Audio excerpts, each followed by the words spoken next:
Hello everybody and welcome to Roznama. Quickly beginning today. Now there are few things that we have to keep in mind for today. One thing is that today's newspaper analysis again is going to focus on three important things.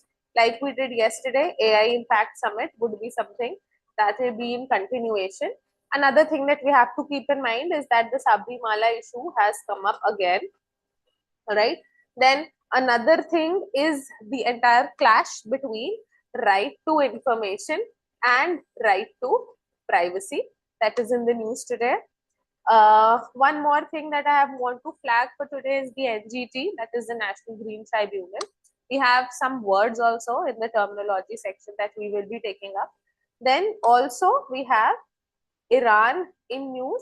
We have a good article on Shah Reza Pahlavi and the Pahlavi regime trying to come back to Iran, given the present tussle that is happening in Iran in terms of geopolitics of Iran.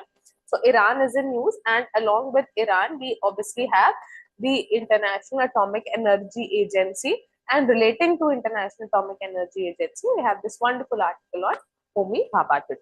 All right. So these are mostly the major important topics that we have to keep in mind for today. All right. Now, without any further delay, just a basis for today that yesterday it was inaugurated, the AI Impact Summit being held in New Delhi. This is the fourth AI Impact Summit which India is hosting. This is for the first time that a global South country is hosting this. This is the fourth one in India. For the first time, a global South country is hosting it. It was inaugurated by our Prime Minister. The AI Impact Summit has three sutras, which can also be understood as the 3P: people, progress, and one more which I'm forgetting. People must be remembering this by now.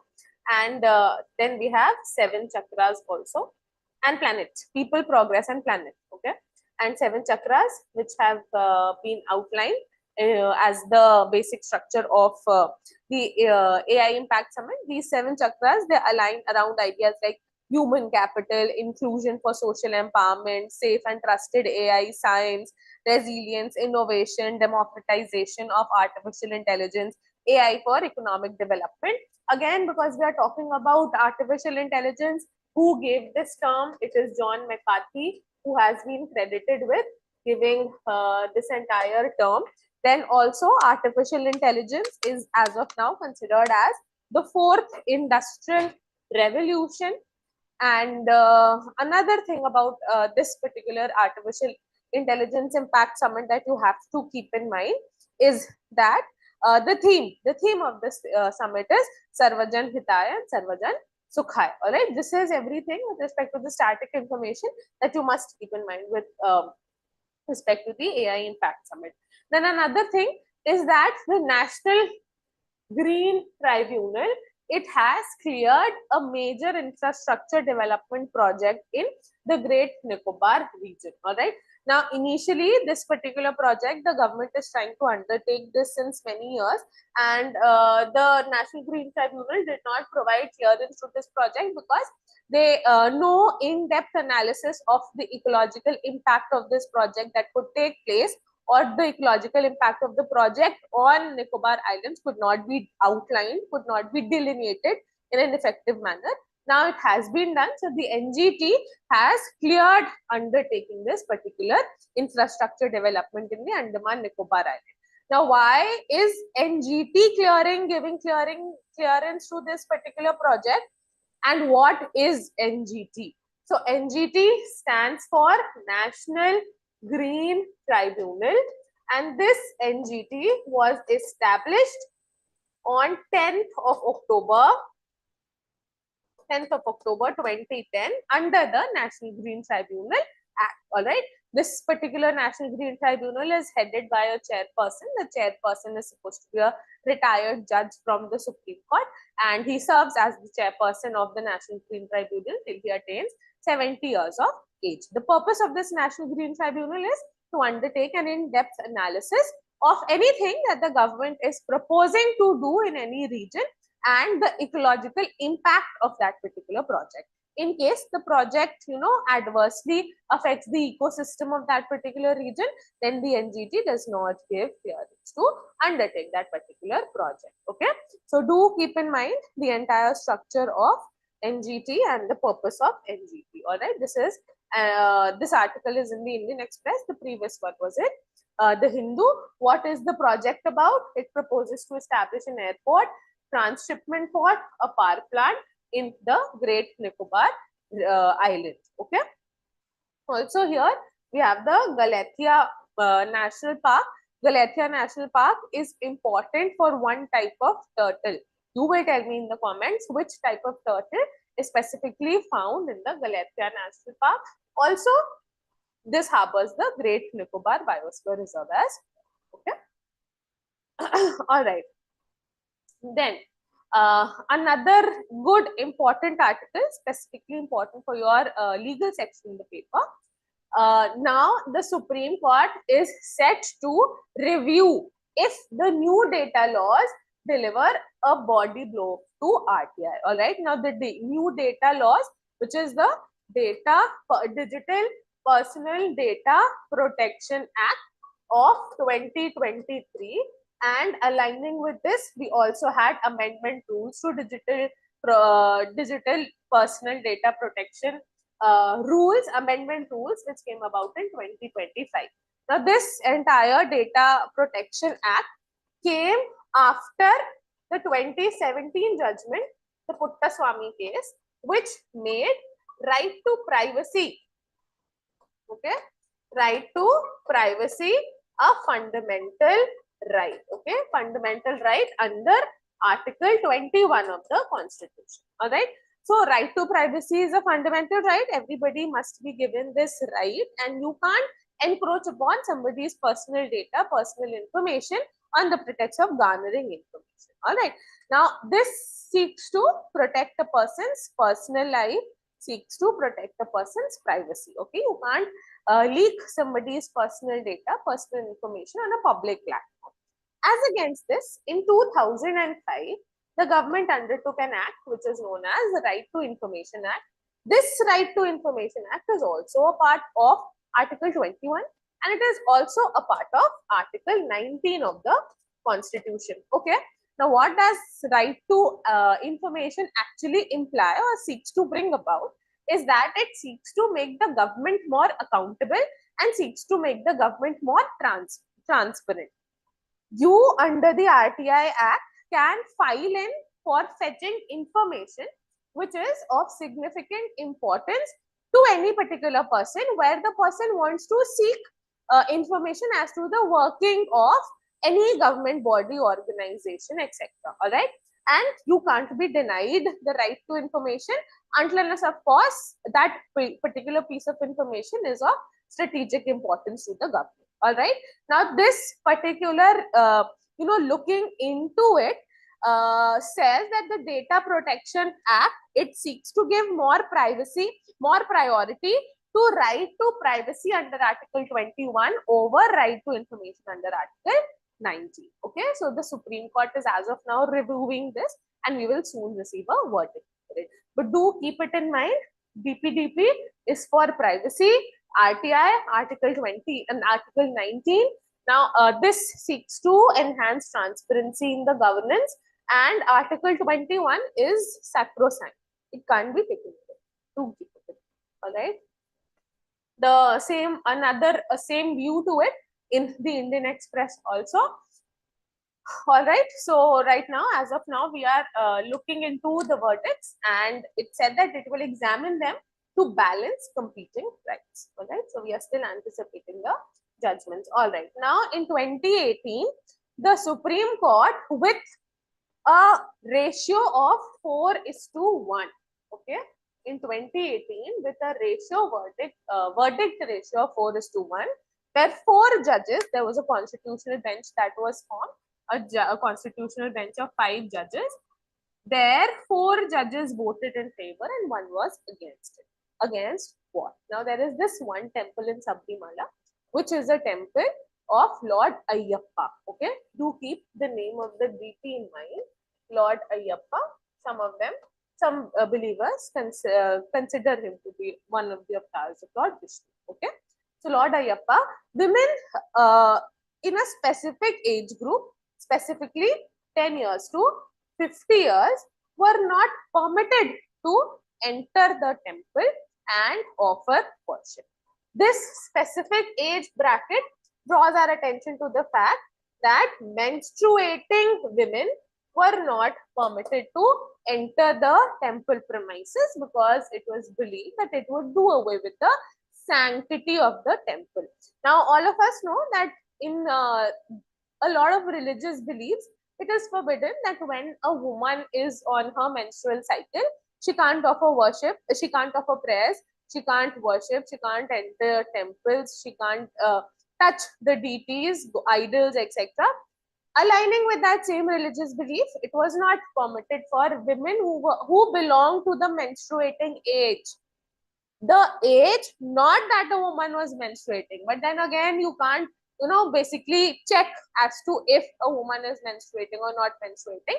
So they had outlined it, the provision only itself, that women in the menstruating age will not be permitted to enter the temple premises. Now, if you are doing this, then naturally you are undertaking some sort of discrimination, okay?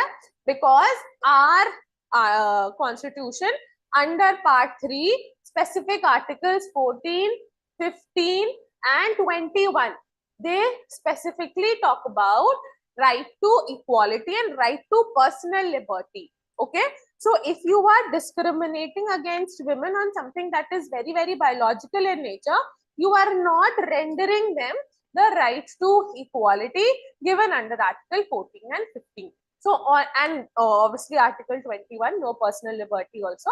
So, along these lines, in 2018, it was said that no such thing would be done and women will be permitted to offer worship in the Sabrimala temple. Now, again, the case has been picked up and the bench, a 9-judge Supreme Court bench, is now being instituted to review the previous verdict. Okay, so do keep in mind the articles that are being hindered there. Okay, the same article in the Indian Express, the previous one first from the Hindu.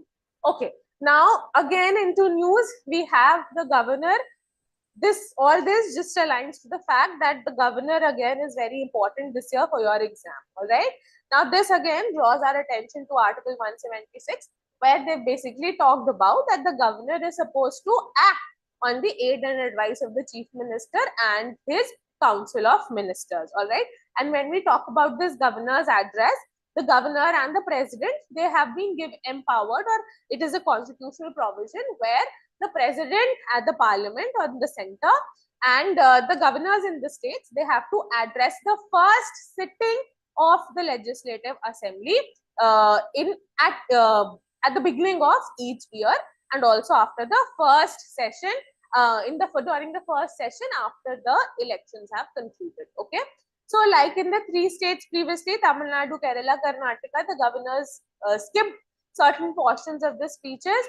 They did in one of the states, he did not even read it out. So the same thing has been followed in Himachal Pradesh as well, where the governor, he skips various portions of the speech that was handed over to him and finished off his entire address in just 2 minutes. All right. So who is the governor of Himachal Pradesh? You keep his name in mind, Governor Shiv Pratap Shukla.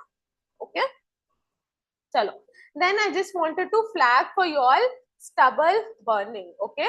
Now all of us know that Delhi continuously grapples with this problem of air pollution and degrading air quality. One of the major causes outlined for this degrading air quality in Delhi has been stubble burning. Okay. And this stubble burning, what is stubble? Stubble is when the crop is fully grown and harvested. Harvested meaning that you cut the crop. Then there are certain residues that are left on the field. Now the farmers, instead of plucking each residue out just to speed up their work, they light fire to the entire field. And the purpose of this is that it is quickly going to burn all the residue. And then the ash that is left behind, they believe that it adds fertility to the soil. All right. But I don't know, there is no scientific backing to the fact whether it actually adds fertility to the soil or not. But what it actually does is that it aids the already degrading air quality of the NCR region. Okay. So every year the government, it starts issuing guidelines that the farmers after the rice cultivation harvesting must not burn the rice residues. And then also now we are on the verge of cutting or harvesting the wheat crops. So for this also they issue guidelines. All right. So again, the states have asked to curb wheat stubble burning during the harvest season. All right. Specifically, these guidelines are very, very strict in Haryana, Punjab, and western parts of Uttar Pradesh. And these regions are the major wheat growing belts of the country. Okay. Then today, the new Prime Minister of Bangladesh will be sworn in, and from India we have our Speaker Om Bilra, who is representing India there. And the particular swearing in ceremony will take place today, and as promised by the interim government leader Mohammed Yunus, that when a new prime minister will be popularly elected through free and fair elections, then the interim government is going to hand over all charges to him. All right. So Yunus is now bidding farewell to the staff, the army chief, and is ready to hand over power to him. Okay.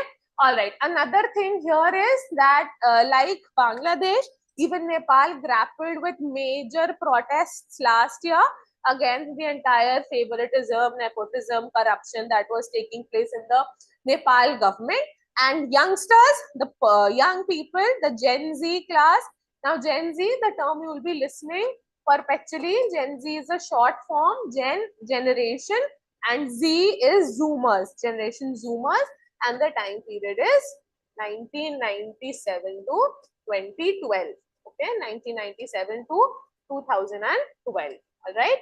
So last year we did have this entire upheaval in Nepal, where the then Prime Minister was ousted, and they also instituted a female Prime Minister, interim temporary Prime Minister, Sushila Karki. She was also the first female Chief Justice of Nepal, and she is known to have a very nice corruption-free, transparent record. So the students, the youngsters, the young population, they had elected her. Now, Nepal is also going to undertake elections. Okay. So they have also made this announcement that from March 5th, political campaignings for the elections of Nepal will begin. All right. So Nepal has a lower house which includes 275 lawmakers, and the election will take place through the first past the post system, through which we also undertake our elections. All right. Then AI powered Bharat Vistar will be launched today. Bharat Vistar was proposed by the parliament in the budget this year. Vistar is naturally an abbreviation, and Vistar stands for Virtually Integrated System to Access Agricultural Resources. Now, doing away with the general tradition that the budget always, since till last year, gave major emphasis on the agriculture sector. But this year, they've actually, deviated a little bit from that normal norm that India had, and great emphasis was laid on the manufacturing sector in the budget today. However, in the third Kartavya, they did mention farmers, and to better the agricultural sector in the country, the government has launched Bharat Vistar, which is a multilingual portal on which the government seeks to provide all agriculture related information under one window. Okay. So this will had an allocation of 150 crore, and it will provide information on innumerable languages. The government seeks to give them make them in all the 22 scheduled languages, but as of now, at its launch, it will only be working on Hindi and English, and will give the farmers all information regarding the innumerable government schemes that the government is undertaking, like Kisan Credit Card, PM Kisan, PM Fasal Bima Yojana, etc. And they've also given a number 155261, which is a helpline number where the farmers can dial this and get access to all agriculture related services undertaken by the government. Okay. All right. Then again, this year, before the National Voters Day, which takes place every year on the 25th of January, the Election Commission of India had launched an app which is known as ECI Net. All right. And this app is also all in one app, where the ECI also is now trying to provide all services under one app. And then also they are now aligning this, they've promoted this to the state level also, and they are going to undertake a meeting with the state election commissioners of various states to help them develop various versions of ECI Net. All right. So we have Gyanesh Kumar, the Chief Election Commissioner of India, along with the election commissioners Sukhbir Singh Sandhu and Vivek Joshi. Okay. All right. Yes, a very important article is that the Foreign Minister of Iran, Abbas Araghchi, is meeting the International Atomic Energy Agency director. The International Atomic Energy Agency, the full form is very, very important. It was established in 1957, headquartered in Vienna, Austria. Its basic motto is Atoms for Peace. It has around 180 members, and India was a founding member of this. Okay, India was a founding member under the leadership of Homi J. Bhabha. All right. So this particular agency, the International Atomic Energy Agency, this agency is responsible for keeping an eye on each and every country's nuclear facilities, nuclear power plants, etc. And this Atomic Energy Agency submits an annual report to the United Nations Security Council. And then the United Nations Security Council can undertake whatever initiatives that it wishes to take in case somebody does not disclose its nuclear arsenal. All right. Now, it was this particular agency who is right now headed by under Rafael Grossi. So it was this particular Atomic Energy Agency which had imposed a major restriction on Iran while undertaking enrichment of uranium as per the provisions of the Nuclear Non-Proliferation Treaty and also JCPOA, Joint Comprehensive Program of Action, which was signed in 2015. Okay, so this agency had said that Iran can't undertake uranium enrichment beyond 3.67%. Then in 2025 itself, International Atomic Energy Agency submitted a report to the Security Council saying that Iran has undertaken uranium enrichment up to 60%.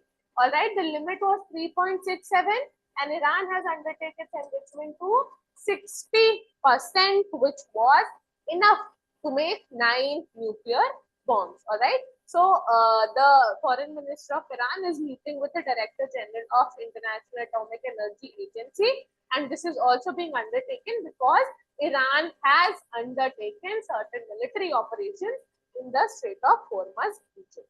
Okay. All right. The same article in the Hindu, do keep the other information in mind. Then this particular article gives you an insight into all the political upheaval that took place in Iran. So this says that how did the Pahlavi dynasty actually come in Iran, and before the Pahlavi dynasty came up, there was a Qajar dynasty which was ruling Iran from the 18th century. Then after the Second World War, the Qajar dynasty became significantly weak and was taken over by the Pahlavi dynasty. And this Pahlavi dynasty, they had good relations with the Western world, specifically the USA. And they had permitted the United States of America in 1954 under a consortium agreement to undertake drilling of oil in Iran and then to sell it off in international markets while giving Iran a royalty fee, which naturally resulted in too much of poverty and unemployment in Iran. The second thing that Iran had undertaken or become very, very westernized and secularized, which did not go down with well with the Islamic ulemas, etc. in Iran, which eventually resulted in the ousting of the Pahlavi dynasty in 1979 and coming in of the Khomeini, the Ayatollah regime. Right? So now there is massive, and since then the Pahlavi dynasty, right now we have his son, they fled to USA and they are living in US as of now. but they've always, portrayed as one strong support system in Iran. And right now, Iran is under major protests, where the people are becoming absolutely in not favor of the Ayatollah regime, and they're wanting a change of government because the Ayatollah regime is becoming very, very oppressive. All right. So he is naturally backing this entire agenda, and he's asking for the people of Iran to unite against the Islamic regime, and also international countries to give support to this entire protest. Okay. Do go through the article. It is an one. Okay. And now this particular article gives us an insight as to why did India become a quasi-federal structure in the beginning when we became independent in 1947. And now M.K. Stalin is drawing our attention. M.K. Stalin is the Chief Minister of Tamil Nadu, and now he's drawing attention to the fact that 77 years back, or yes, not 77, 79 years back, around 79 years back, then it was necessary, it was important to have a quasi-federal structure. Because, what is a quasi-federal structure? Before you people get confused, a quasi-federal structure is a federal structure where the central government is more powerful as compared to the state governments. But in a federal structure, the states are more powerful as compared to the center. All right. So back then, we needed a quasi-federal structure of government because the states were, still very, very raw, and we were a region which had immense diversity. So that, was a major problem back then, because if the center was not very strong and the states were given significant autonomy, then the country might, break up into smaller nations and countries. Now he's saying that after 77 years, naturally the states are not going to break away from the center, but the states must be given more power and autonomy to undertake their own policies, etc., and to do away with whatever political glitches that they are presently facing. Okay, so go through this. It's a good article. You must understand. Then separate classification for denotified tribes. Now, denotified tribes are basically nomadic, semi-nomadic tribes which have not been given formal recognition under the scheduled tribes category, and no census collection data, etc., have been undertaken with respect to them. And why? Because these tribes were considered as criminal tribes in the colonial period. Why criminal tribes? Because naturally they were a little more, tribes which are more brave, and they did not stoop down under British pressure, and they would retaliate in a violent manner. So naturally the British classified them as criminal tribes, and tribes who were absolutely always ready to undertake killings, murders, and crimes. All right. So back then we did not, they were not classified as another, they were not included in the census and everything. No major works were undertaken for them. Then it was, they were only classified for the one time in 1951 census. And since then, no concerted steps has been undertaken to give them recognition. Now the government is seeking to give them major recognition and undertake their socio-economic census as well. All right. So in 1998, also we had people like Mahashweta Devi, a wonderful author, and GN constituted the Denotified Nomadic and Semi-Nomadic Tribes Rights Action Group to undertake eventual formation of the first National Commission for Denotified Tribes. All right. And even the Social Justice Ministry has pointed to the fact that they must be recognized, and much steps must be undertaken for their respective upliftment. And the government has also shown intention to spend around 200 crores to undertake their effective development. All right. Then again, a good article on the India AI Impact Summit, and also draws attention to the fact that previously when we gained independence, we did not know about the nuclear energy, nuclear technology, etc. 1947, but from 1955, we did, the world came to know the ravages of nuclear energy, nuclear technology, and how India navigated through all of it and undertook massive development of nuclear energy, but for peaceful purposes. So similarly, for that matter, where India back then in 1955, led by Homi J. Bhabha, resulted in the inception of the International Atomic Energy Agency to monitor the nuclear energy, nuclear energy power plants, etc., nuclear energy developments of other countries to ensure peaceful use of nuclear energy. So once again, since 1955, India has taken up the lead in becoming the first global South country to host an artificial impact summit. So here also India must take the lead and result into something similarly fruitful as the International Atomic Energy Agency, highlighting the pros and cons of artificial intelligence. Okay.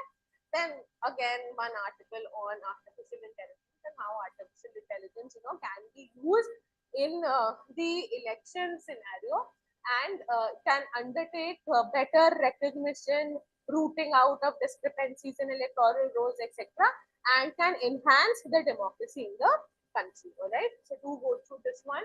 Okay. Then a very wonderful, sweet article where Yogendra Yadav, he seeks to talk about that we mustn't be very adamant on promoting one particular culture, one particular language in the country. We need to understand that we are a republic, we are a democracy where everybody is recognized and given equal rights and say, not only amongst themselves, but also in formulating the government. So one must not run behind one culture, one language, and must recognize and give recognition to the fact that India is a major diverse country and everybody, and we are a secular country, and such a secular country which has come in together. Okay.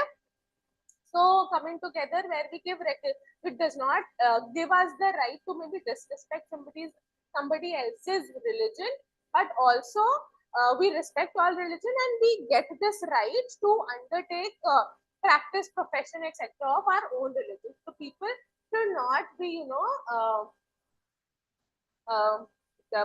people should not be disrespectful to other people, give recognition to each other's rights, etc. Because he says that democracy is not about respecting the voting choice of the people. It must be about respecting their beliefs, cultures, traditions. Okay. So go through this. It's a good one. You can understand this well. Then next is Supreme Court reaffirms women's choice, reproductive autonomy. All right. This comes in the face of the Medical Termination of Pregnancy Act 2021, which had said that women who've been pregnant for the last 24 weeks or fetus or a baby which is 24 weeks old can't be aborted. All right. Why can't be aborted? Because then naturally too much of threat to the life of the mother entails. So that is why it was not permitted. Then eventually, very recently, there was a ruling where the Supreme Court permitted a teenager who was, I think, more than 24, who was significant, around 26-week pregnant, and she was permitted to, she was a 26-week pregnant teenager, and she was permitted to terminate her baby. Now here, this is obviously considered as a welcome step where the government has given recognition to the fact that if the pregnancy was not terminated, it would adversely affect that particular girl's mental health, physical health, and everything. So keeping in line with that particular girl's right to life with personal liberty, the Supreme Court gave this verdict. But then again, there were fewer instances in previously also, which did draw our attention to the fact that because she was unmarried, she was given this permission. And there have been instances where married women have not been given the permission to terminate pregnancy. So their autonomy is not given recognition to, and their mental health and trauma is not given recognition to. So naturally, when we are fostering reproductive autonomy, it should always be about the mother's choice and nobody else's. Yeah? All right. Then Bodhan AI has been undertaken, has been launched by the Education Minister 2 days back, and through this particular initiative, the government seeks to undertake integration of AI tools in all levels of education and teaching. Okay? Seeks to integrate artificial intelligence in education. Yeah? All right. Then Carlson has claimed his 21st world title. To keep in mind his name, Magnus Carlsen, and what has he actually won is the FIDE Freestyle Chess World Championship, which is his 21st chess title. FIDE was in the exam last year, so do give it a little thought. FIDE stands for Freestyle Chess World Championship. Naturally, it is an English translation of the French term Federation International des HS. Alright, it is headquartered in Lausanne in Switzerland, and it was founded in Paris in 1924. Okay. Alright. Then the Panoon case again. 2 days back, I had taken this up in detail for you all, where the person, that is Gupta, Nikhil Gupta, he has confessed his crime, and then his confession has drawn attention to the fact that the Indian central government agencies were involved in the murdering of Palestini separatists in North America, and because he has accepted the crime, he's pleaded guilty. Now investigations will be undertaken in the government's link with the Palestine Protestant killer murder. So as of now, the center has not given any statement to go through it. Okay, then green steel. I just wanted to flag the term for you all. Green steel is basically production of steel where there is minimal or absolutely no carbon emission, meaning that we undertake production of steel through harnessing renewable sources of energy. All right. Then CEA, just wanted to flag for you all the chief economic advisor, and he is Vianant Nageshwaran. You must remember his name. And what all is happening today, the Prime Minister is going to meet his French counterpart, President Emmanuel Macron, and the two of them are going to talk about defense, energy, etc. Then newly elected members are going to take in their positions in the cabinet of Bangladesh, and next round of talks of Russia, US, Ukraine will take place in Geneva. Okay. Then again, just wanted to flag the term ex post facto. Ex post facto means something that is being undertaken for any particular event, etc., that has already happened in the past. Okay, that was everything for the newspaper analysis today, and I hope it was nice and interesting. Today we had a large number of different articles.